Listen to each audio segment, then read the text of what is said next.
And now, ladies and gentlemen, ACME This Week brings you the ACME News with your news anchor. He's no stranger to the Jazz Hands Club, Rich Keith. Our top story tonight. I like you guys already. This week, Barack Obama, seen here giving a shout out, finally won, much like that, finally won enough delegates to defeat Hillary Clinton and clinch the Democratic nomination. To which Hillary Clinton responded, la la la la la, I can't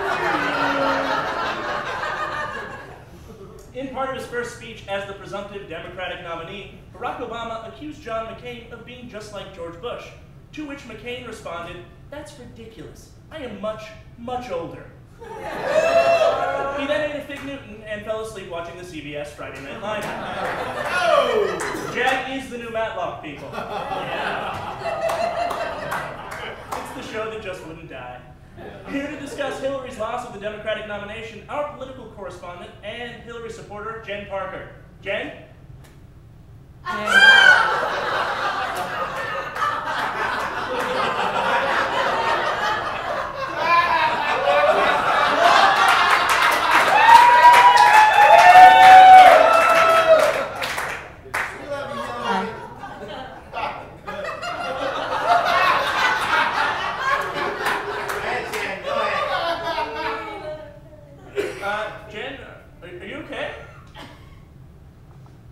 Just whatever.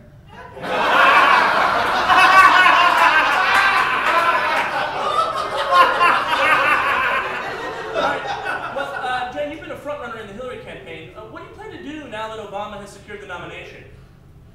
I'll probably just lay on my couch for a few years, snort some coke maybe, I don't know, make a few weak suicide attempts.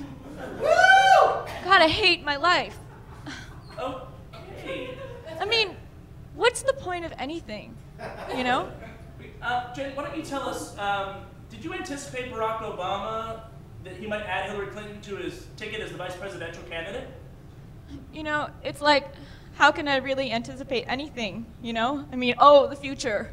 It's not like I could have anticipated that Hillary would not get the nomination. Well, Jen, I'm sorry, but you know, everybody anticipated that she would lose. That became apparent months ago. Maybe you should shut up. Fair enough, but Jen, I mean, you got to at least admit that. It was obvious. Men suck. Ladies and gentlemen, Jen Parker.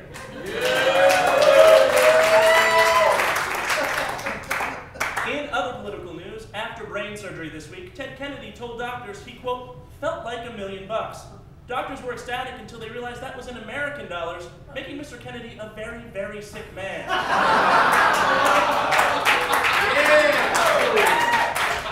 Our money is worthless. In local news, a new study shows Hispanic construction workers die at higher rates than other laborers.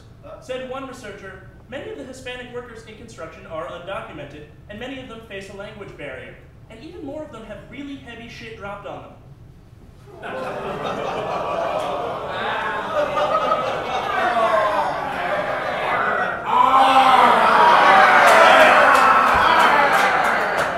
This is the teacher group I tested my Hispanic children on.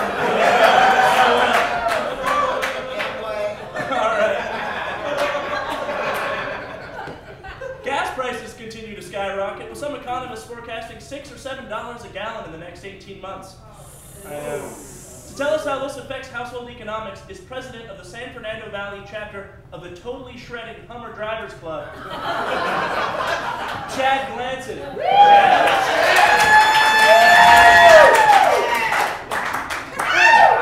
Thanks, Rich. Totally shredding to be here. Can I shred on an air base?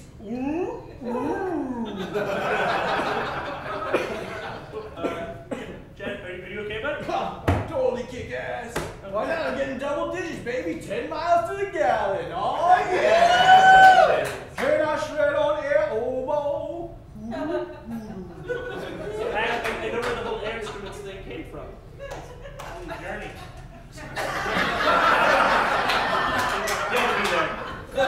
Anyway, when driving your Hummer, the most fuel-inefficient car on the road, how much does it cost you to fill up? About $130. every other day. Can I shred on air sitar? Chad, have you ever thought about taking public transportation or getting a hybrid or maybe purchasing a car smaller than a tank? You couldn't pay me enough to drive one of them Hong Kong Fooey cars. You know why? They lack street shred. Uh-oh, air banjo.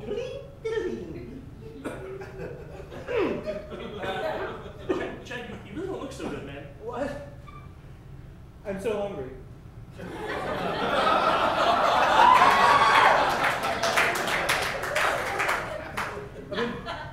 I've been backstage licking all the fake mustaches. I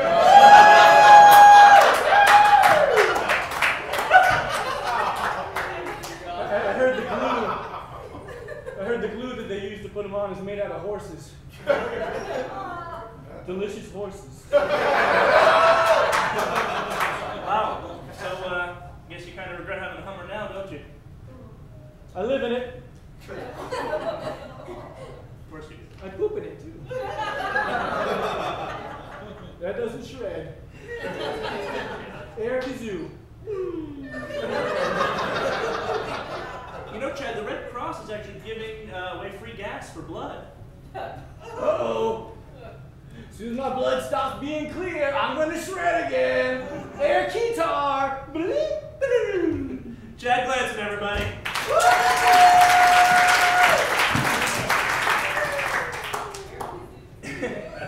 Love the air kazoo. In entertainment news, Tatum O'Neal was arrested in New York on Monday for possession of crack cocaine. Yeah! That's a big yeah for crack. All right. Well, the actress, who was famous for her work as a child in the 70s, blamed the relapse on the death of her dog, who, it should be noted, overdosed on all the crack cocaine she gave it. It's funny because my dog actually prefers heroin.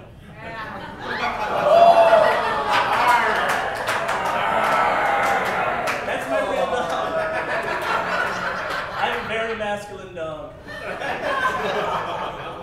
Speaking of masculine, here with other entertainment news for men is ACME correspondent Jake West. What's up, bros and brosettes? All right. Listen up. Last week was a huge week for us men. That's right. Yeah! Yeah, you know it. You have one. All right, listen up. Yeah, I'm just proud to show it. Listen up. Last week was an event we've been waiting for. The finally the opening of Sex and the City. Yes! Oh yeah! 2 hours of women sitting around a table talking about men and shoes and babies and jobs and men and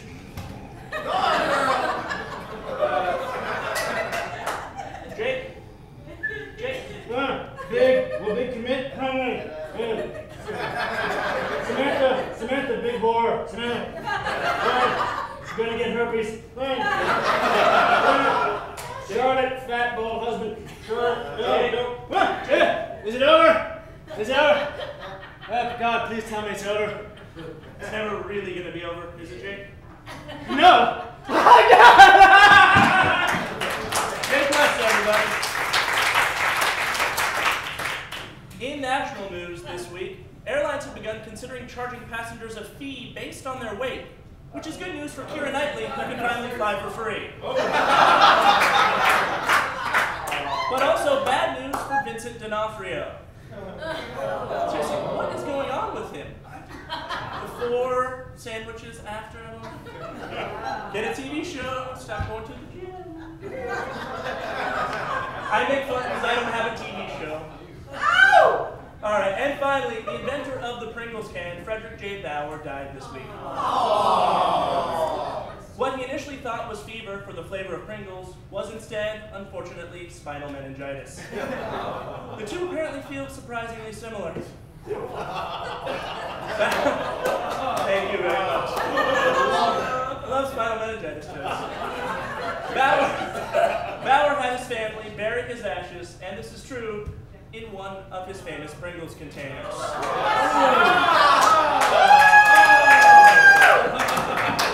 All right, well, that's all the news that's fit to make fun of this week. I'm Richard Keith. Good night.